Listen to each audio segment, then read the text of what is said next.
Pour créer ma première mission solo, je vais utiliser la map démo. Je vais vous montrer une façon de procéder. Je vais commencer par créer un script vide qui va nous permettre de définir par la suite les objectifs. Vous cliquez sur le bouton Créer.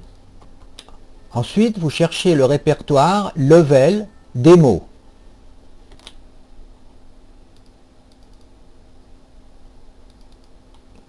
Vous donnez par exemple le nom de Mission Solo. Enregistrer. Ne vous inquiétez pas à cause de ce message d'erreur. Pour résoudre le problème du message d'erreur, il suffit d'aller chercher dans Browse le script que vous venez de créer.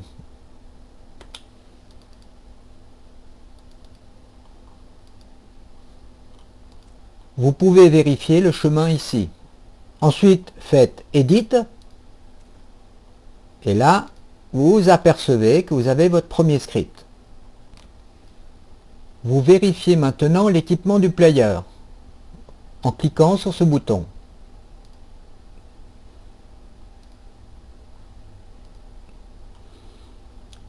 Voilà l'équipement actuellement utilisé par le player. Nous commençons par positionner sur le terrain un tag point Player Start, l'endroit où le player va démarrer la map. À côté du point de départ, nous plaçons quelques munitions et par exemple aussi une mitrailleuse. On va utiliser un trigger de proximité pour déclencher le premier objectif. On va maintenant éditer le script pour la première mission. Je clique sur le bouton Edit. Je vais rajouter ces lignes de script à cet endroit. Cette partie de script correspond au premier objectif à atteindre. Ici, nous avons une ligne qui nous symbolise,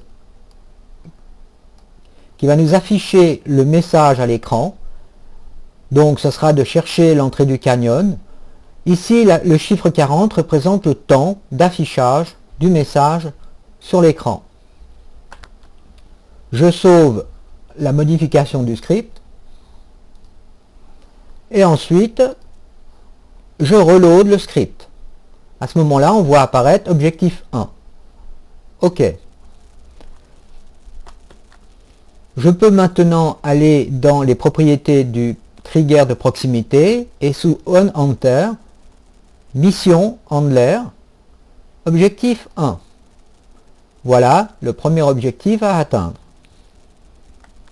On peut maintenant déjà faire une première simulation en appuyant sur les touches CTRL-G et ensuite on se déplace pour arriver dans le trigger de proximité. Pour déclencher le deuxième objectif, nous allons positionner un Area Trigger à l'entrée du canyon. L'Area Trigger se déclenche lorsque l'on rentre dans une certaine zone. Construisons cette zone.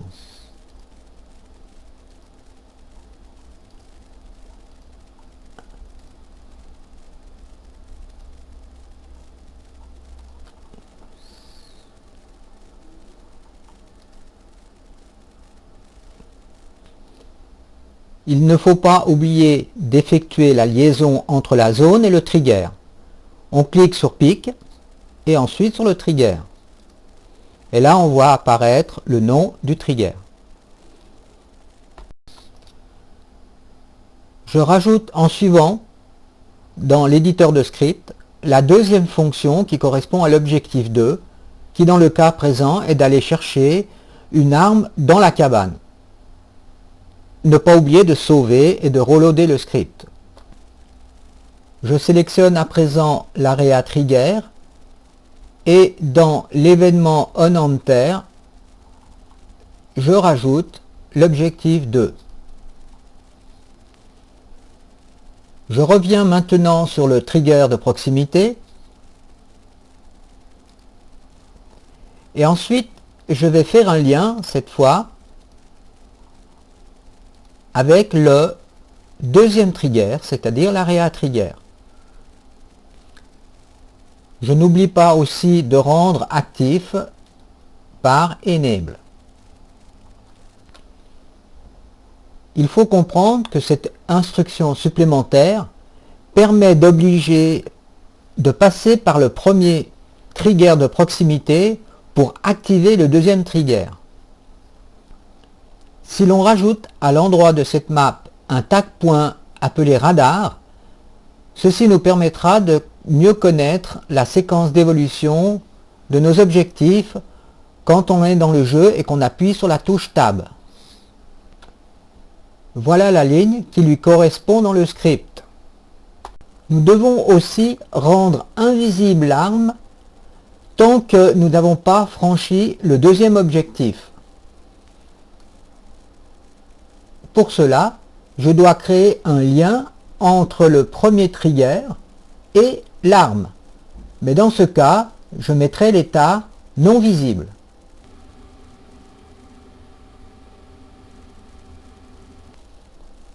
Pour que l'arme devienne visible à partir du moment où j'ai atteint le deuxième objectif, je dois rajouter ceci dans le trigger, dans l'area trigger.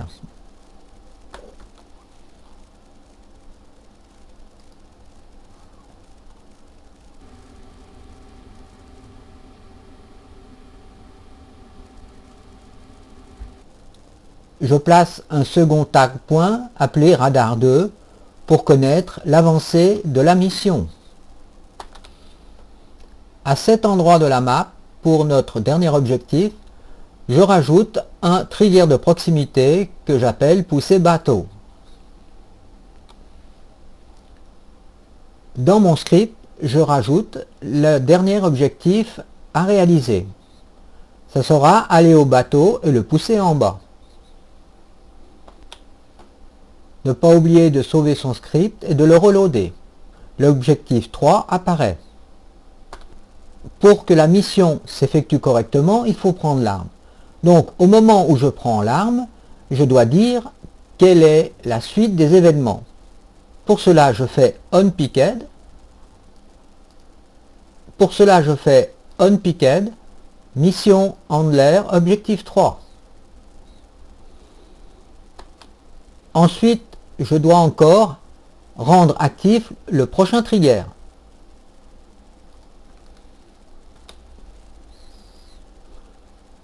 Que je rends actif.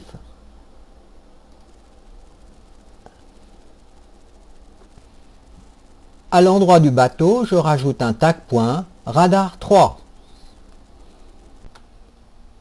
La dernière mission à effectuer est de pousser le bateau et ensuite de descendre dans l'eau.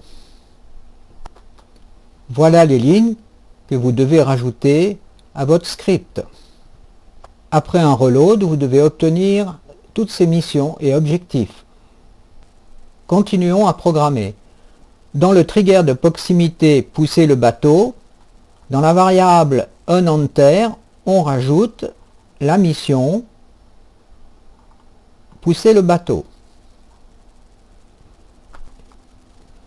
Vous rajoutez ensuite de nouveau un trigger de proximité en bas de la rampe qui va définir la fin de la mission. Dans la variable onEnter, vous rajoutez mission terminée. Vous revenez sur le trigger de proximité pousser bateau et ensuite de nouveau dans onEnter, faites pick new et vous cliquez sur le trigger de proximité de la fin que vous activez.